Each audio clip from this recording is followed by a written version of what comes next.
So hello dear students, welcome back to कक्षा 12वीं। और आज हम पढ़ने वाले हैं ग्रेविटेशन चैप्टर के प्रीवियस ईयर क्वेश्चंस। सो ये हमारा पार्ट 1 है और ऐसे ही आपके पार्ट्स आते रहेंगे। सो प्लेलिस्ट आपकी बन जाएंगी, लिंक डिस्क्रिप्शन में होगी। So I welcome you all to कक्षा 12वीं और शुरुआत करते हैं प्रीवियस ईयर क्वेश्चंस के साथ। सो एमसीक्यूज सॉल्विंग सेशन ये आपका होने वाला है my dear students, and PYQs आज हम डिस्कस करने वाले हैं। और अगर आपको एमएसटी सीईटी के लिए hand written notes, mock test, short notes अगर आपको एक्सेस करना है तो वो हमारे टेलीग्राम ग्रुप पर अवेलेबल है। So link is in the description below. और शुरुआत करते हैं। सो सबसे पहला और आसान जो क्वेश्चन है जो कि आपके एमएसटी सीईटी में पूछा गया था वो है if if the distance between, एक बार हम इसे पॉइंटर ले लेते हैं, जैसे if the distance between two masses is doubled, the gravitational attraction between them is doubled, becomes 4 times, is reduced to half, और लास्ट ऑप्शन है आपका is reduced to a quarter। Okay, तो बेसिकली इस question में क्या पूछा है हमको हमको इस क्वेश्चन में पूछा है कि अगर अगर डिस्टेंस, आपके पास दो मासेस है। बेसिकली फिजिक्स में आपको पहले समझना होगा, जैसे m1 m2 दो मासेस है। ओके, और आपके पास अगर m1 m2 है बेसिकली, तो इन दोनों मासेस में अगर r डिस्टेंस है, मान लो अगर ये r डिस्टेंस है, और नेक्स्ट टाइम हमने क्या किया, इन दोनों मासेस का जो डिस्टेंस है बेसिकली वो आपने कुछ, जैसे ये आपका m2 है और ये आपका है m1 माय डियर स्टूडेंट्स, और यहाँ पर आपने क्या किया, 2r डिस्टेंस कर दिया, मतलब डिस्टेंस डबल कर दिया बेसिकली। तो क्या होगा अब, इन्होंने क्या बोला है एग्जाम में, जैसे इस क्वेश्चन में इन्होंने हमसे क्या पूछा है, the gravitational attraction between them is. Okay, तो अगर हमने डिस्टेंस इन दोनों का अगर बढ़ा दिया, इन दोनों मासेस का, तो इनके फोर्स के बीच में क्या रिलेशन आने वाला है वो हमें निकालना है। तो सबसे पहले हम क्या करेंगे स्टूडेंट्स, सबसे पहले आप सभी को पता है कि जो ग्रेविटेशनल फोर्स का जो फॉर्मूला होता है माय डियर स्टूडेंट्स, वो होता है G m1 m2 upon r square. Okay, so m m यहाँ पर सेम है। Okay, if the distance between two masses, m m यहाँ पर सेम है, एम यहाँ पर सेम नहीं है, गिवन नहीं है, तो इसलिए हम यहाँ पर m2 ले लेते हैं। ओके, और F of G m1 m2 upon R square होगा इसका फॉर्मूला। ये तो आप सभी को पता है, लेकिन आपको जो पता नहीं है वो क्या है इस क्वेश्चन में, कि आपको रिलेशन निकाल के इस क्वेश्चन को सॉल्व करना था। ओके, तो वो रिलेशन हम कैसे निकालेंगे माय डियर स्टूडेंट्स, वो हम आज आपको बताएंगे। जैसे R square, okay, F G m1 m2 upon R square, तो इसने क्वेश्चन में हमें मासेस के बदल कुछ इंफॉर्मेशन अगर दी है, तो वो क्या दी है, वो कुछ भी नहीं दी है। ओके, इन्होंने हमें मासेस के बदल कुछ भी नहीं बताया गया, तो मासेस का हम रिलेशन नहीं लेंगे। तो बेसिकली डिस्टेंस का रिलेशन लेंगे। जैसे फोर्स, जैसे ग्रेविटेशनल फोर्स जो होता है आपका, वो इन्वर्सली प्रोपोर्शनल टू होता है 1 upon the distance between them. Okay, जो कि है आपका आर स्क्वायर। तो ये रिलेशन आपको यूज़ करना है इस क्वेश्चन में। और जैसे इस रिलेशन को हम यूज़ कैसे कर सकते हैं, जैसे F1 upon F2 is equal to होगा माय डियर स्टूडेंट्स आपका, जैसे यहाँ पर आने वाला है आपका R1। ओके, R हम एक बार इसे अच्छे से लिख देते हैं, जैसे R हम यहाँ पर लिख देंगे my dear students, R2 upon R1 आने वाला है basically. Okay, R2 upon R1 का स्क्वायर। तो बेसिकली हमने सेकंड केस में क्या किया, फर्स्ट केस में आपका जो फर्स्ट केस है, इसमें जो आपका डिस्टेंस है वो डिस्टेंस R ही था। ओके, फर्स्ट केस में आपका R1 क्या था, फर्स्ट केस में आपका R1 जो है वो आपका R ही था। सेकंड केस में हमने क्या किया, इसका जो डिस्टेंस जो है वो बड़ा कर दिया। ओके, 2R कर दिया माय डियर स्टूडेंट्स, 2R कर दिया। तो फिर यहाँ पर हम इस R1 और R2 की वैल्यू पुट करेंगे और देखेंगे कि आपका जो आंसर है वो क्या आ रहा है बेसिकली। तो यहाँ पर क्या होगा, बेसिकली इसका स्क्वायर होगा। ओके, और यहाँ पर जो आपका R और R कैंसिल हो जाएगा बेसिकली। ओके, सो 2 का स्क्वायर क्या है, 2 का स्क्वायर आपका आने वाला है बेसिकली 4। सो F1 और F2 के बीच में जो है आपका, F1 और F2 के बीच में एक रिलेशन आपका आ चुका है माय डियर स्टूडेंट्स, और वो क्या है, जैसे force of 1 is equals to 4 times of F2।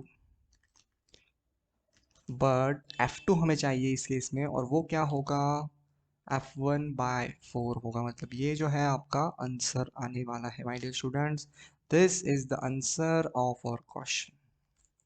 तो क्या हुआ, जो आपका f2 है वो 1/4 हुआ f1 की, मतलब कि is reduced to quarter. Okay, ये आपका आंसर आ गया इसमें।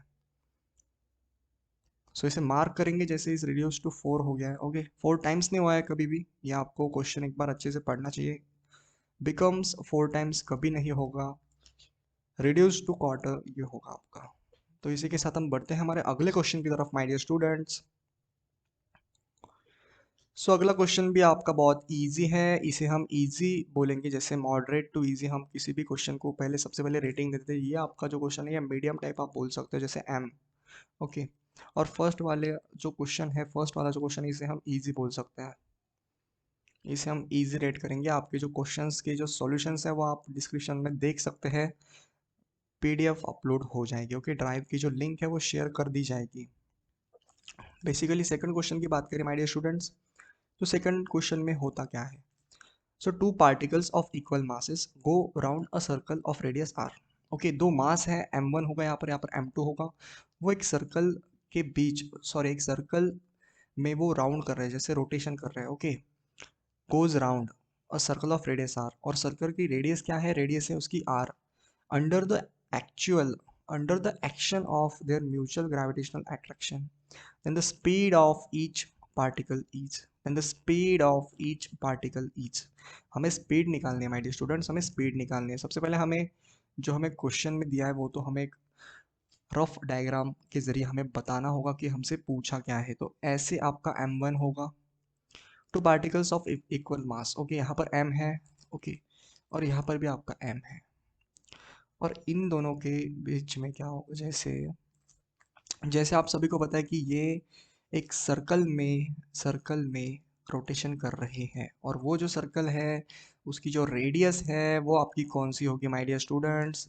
इसकी जो रेडियस है वो आर हमें क्वेश्चन में बता दी गई है। बेसिकली इसकी जो रेडियस है वो क्वेश्चन में हमें आर बता दी है। जैसे यहाँ पर हम बात करेंगे तो यहाँ पर हमें आर बता दी गई है, और ये जो मासेस हैं एक सर्कल गोज राउंड, मतलब रोटेशन कर रहे हैं एक सर्कल में।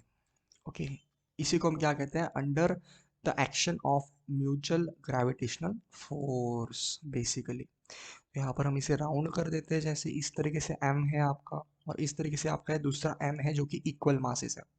तो m और m हमने ले लिए, और ये एक सर्कल के बीच सर्कल में रोटेशन कर रहे हैं, जैसे okay, under the action of their mutual gravitational attraction. तो बेसिकली अगर ये आर है तो ये भी आपका आर होगा, मतलब ये जो है इसकी डायमीटर की जो वैल्यू होगी वो होगी आपकी 2r। ओके, तो बेसिकली इस क्वेश्चन में हमें पूछा है the speed of each particle is.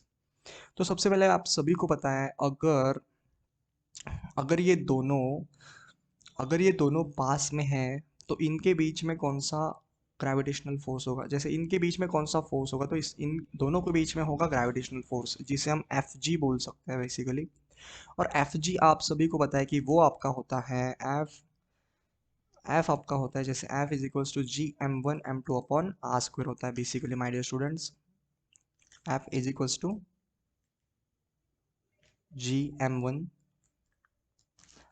इस केस में आपका सेम ही है, और m2 भी इस केस में आपका सेम ही है, मतलब ट्वाइस m आपका ये होने वाला है। तो एम स्क्वायर भी हम इसे बोल सकते हैं, ट्वाइस एम की जगह ट्वाइस एम नहीं होगा, ये एम स्क्वायर होगा, और आर स्क्वायर बोल देते, जैसे आर का स्क्वायर। तो आपका जो फोर्स, जैसे ग्रेविटेशनल फोर्स है इस केस में, वो क्या होगा बेसिकली, और ये जो आर है, इन दोनों में जो आर है आपका, इन मासेस में जो आपका जो डिस्टेंस है बेसिकली वो 2r है, ना कि r है।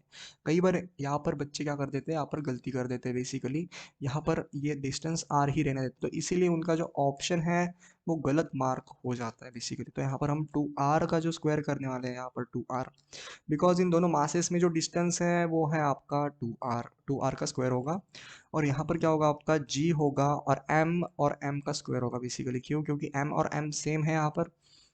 तो बेसिकली ऐसे आपको क्वेश्चंस को अटेम्प्ट करना है माय डियर स्टूडेंट्स, ऐसे आपको क्वेश्चंस को अटेम्प्ट करना है। सो g m² upon twice r का स्क्वायर बेसिकली ये होने वाला है आपका। तो अगर मुझे एक बात आपसे कहनी थी, अगर ये रोटेशन कर रहे हैं जैसे एक सर्कल के अराउंड, तो इस केस में जो है आपके दो फोर्सेस एक्ट कर रहे हैं। सबसे पहला है इस केस में वो है आपका ग्रेविटेशनल फोर्स, और दूसरा है अगर ये रोटेशन कर रहे हैं तो आपका जो दूसरा फोर्स है वो है आपका सेंट्रिपिटल फोर्स। ओके, सो दूसरा कौन सा है आपका सेंट्रिपिटल फोर्स है आपका बेसिकली। तो सेंट्रिपिटल फोर्स कौन सा होगा इस केस में, सेंट्रिपिटल फोर्स सर्कल के अराउंड लगने वाला है, बेसिकली रेडियस होगा जैसे F is equals to m v square बटे R. Okay, F is equals to m जैसे मास एंड स्पीड का स्क्वायर होगा यहाँ पर एम वी स्क्वायर बटे आर। ओके, डिस्टेंस सर्कल की जो रेडियस है वो आर ही होनी चाहिए। और अगर ये दोनों एक रोटेशन मतलब ये कर रहे हैं, जैसे बात करेंगे कि अगर ये एक सर्कल के अराउंड रोटेट कर रहे हैं और इन दोनों में ग्रेविटेशनल फोर्स भी है और सेंट्रिपिटल फोर्स भी है, तो बेसिकली क्या हम बोल सकते हैं इस केस में कि ये दोनों हम इक्वेट कर देंगे, क्योंकि इक्वल एंड अपोजिट है बेसिकली। ओके, तो क्या करेंगे हम इस केस में F G is equals to कर देंगे एफ सी कर देंगे यहाँ पर।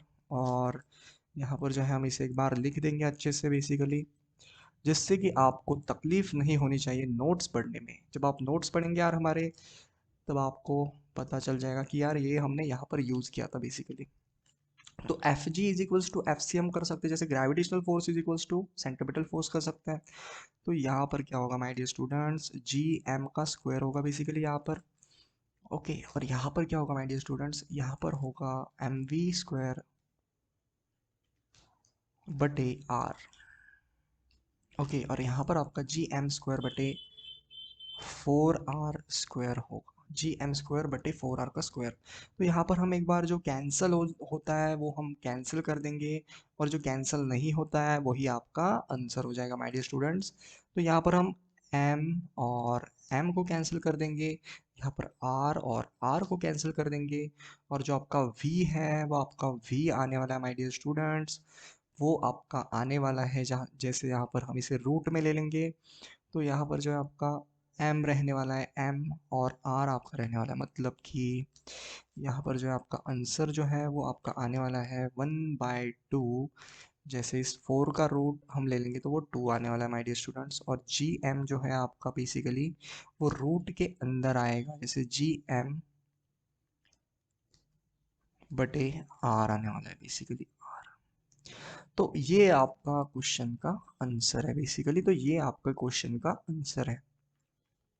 तो ऐसे आपको क्वेश्चंस को अटेम्प्ट करना था माय डियर स्टूडेंट्स, ऐसे आपको क्वेश्चन को अटेम्प्ट करना था।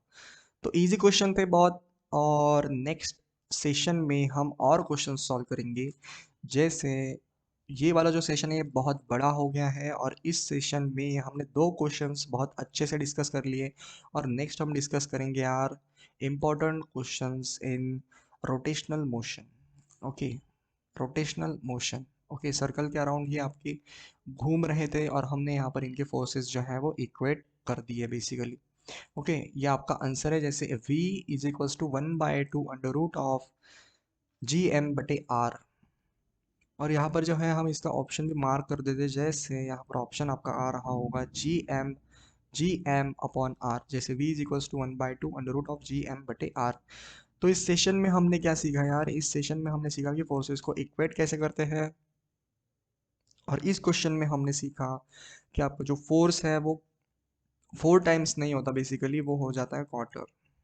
ओके, मतलब 1/4 हो जाता है, मतलब रिड्यूस्ड हो जाता है, बढ़ता नहीं है फोर्स बेसिकली। सो ये दो क्वेश्चन हमने आज डिस्कस कर लिए, जो कि बहुत इंपॉर्टेंट है माय डियर स्टूडेंट्स, बहुत इंपॉर्टेंट थे। और अभी हम आपके लिए बहुत सारे सेशंस ला रहे हैं, जैसे आपके ग्रेविटेशन चैप्टर्स में बहुत सारे आपके एमसीक्यूज सॉल्व हो रहे होंगे। सो इसी के साथ बने रहिए आप हमारे साथ, और मज़ा आएगा यार, बहुत मज़ा आएगा। जैसे आपको फिजिक्स में भी मज़ा आएगा, मैथमेटिक्स में भी मज़ा आएगा, और केमिस्ट्री में भी मज़ा आने वाला है।